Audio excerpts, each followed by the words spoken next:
tell you guys about. Head up for me. Me and you we're gonna have beef. We don't want to have beef. I'm loving you right now. I don't like beef.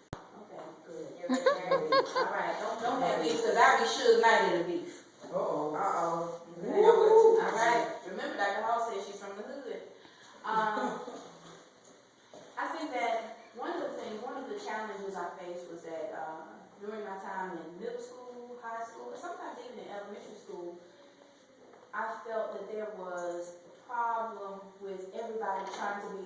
This whole notion of thinking it's cool to be stupid is not something that's new. That's something that's always been around. In fact, scholars refer to it, and I want you to write this down for me. It's called endemic, E-N-D-E-M-I-C. E-N-D-E-M-I-C, endemic devaluation. D-E-V-A-L-U. Come on, Ray. Come on. I'm lost. Come on, Raven. I'm lost. D-E-V is the second word. D-E-V-A-L-U-A-T-I-O-N.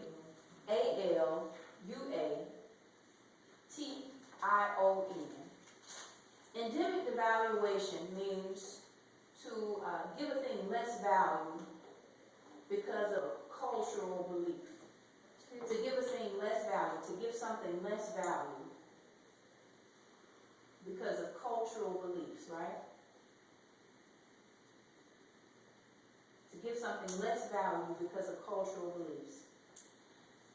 Example of that would be, let's say for instance, if everybody from your part of town thinks that it's cool to get pregnant or to have sex by the time they hit 11th grade, and then you start to do it because everybody else is doing it. That's devaluing the notion of child rearing. That's devaluing the relevance and the sanctity of marriage, all because everybody else thought it was cool to do. But more specifically, one of the things that we have a tendency in American culture of devaluing is the prized possession that is education.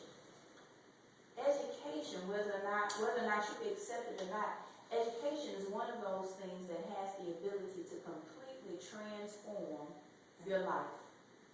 And not a lot of people believe that. You know how at the beginning I told you about that scripture says, be ye not conformed to this world, but be transformed by the renewing of your mind. God even said, if you want to get out of whatever situation you're in, you want to transform, which means to change your situation, what you have to do first is you have to renew your mind, being in a place or a state that you're constantly learning, you're constantly evolving. And education is part of that process. Because if you want to get what everybody else has got, go ahead and keep doing what everybody else is doing. Mm-hmm. And that's just the truth of the matter. I know you hear that all the time, but people never really think about it. When I go home, I see it firsthand. I'm from a place called Memphis, Tennessee. You probably saw Memphis on the first 48. It's a very, very tough place. Okay? And I live in a very, very tough neighborhood. You can see crackheads walking up and down the street all day, all night. Tough place. However, that does not mean that I'm defined by the place that I came from. That does not mean that I have to do what everybody else is doing. Because there's something special, what's the first word we said? I'm different. There's something different about me. Now, either I can embrace that different thing and let that be the impetus. Everybody say impetus. Impetus. I-M-P-E-T. You're going to learn something today. Be like Kevin Hart. You're going to learn today. I-M-P-E-T. E-T-U-S. I-M-P-E-T-U-S. Impetus. The thing that pushes you forward. Okay? It propels you to change.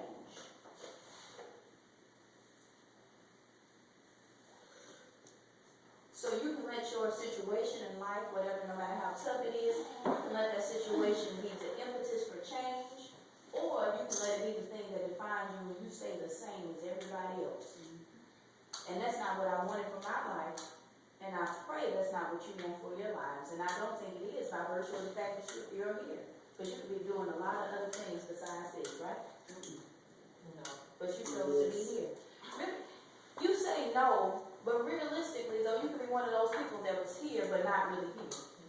right? Here, where you're here, but you're not paying attention, you don't really care, it's going in one ear, coming out the other. But by virtue of the fact you're paying attention, that means that you're desiring to get something from this, you want something different. How many of you want something different than you grew up with? Okay. I'm gonna start over here. Shaq, tell us, how do you want to be different than what you grew up with?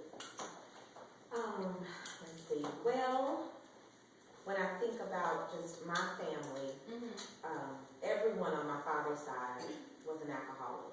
In terms of my aunts, my uncles. Even the ladies? Yes. Okay. A lot of my aunts have died just from alcoholism as well as drug overdoses. So that was something that I wanted to be different. A lot of them have been incarcerated. And I am I am the first to go to college. And like you, I wanted to be the first in my family to obtain a doctorate. So all of those ways, and just breaking tradition, what I call generational curses, because there were just so many things that were prevalent in my home that were the norm. You know, violence against women, alcohol, drugs, you name it. And so that was my goal, just to be different, which I am. And my family today, they still think I'm a little crazy, but it's all good. It's all good. Because they don't think you're crazy, and they say, you think like a whole about 20 minutes, that's right. They know I'm crazy on the other side. Right.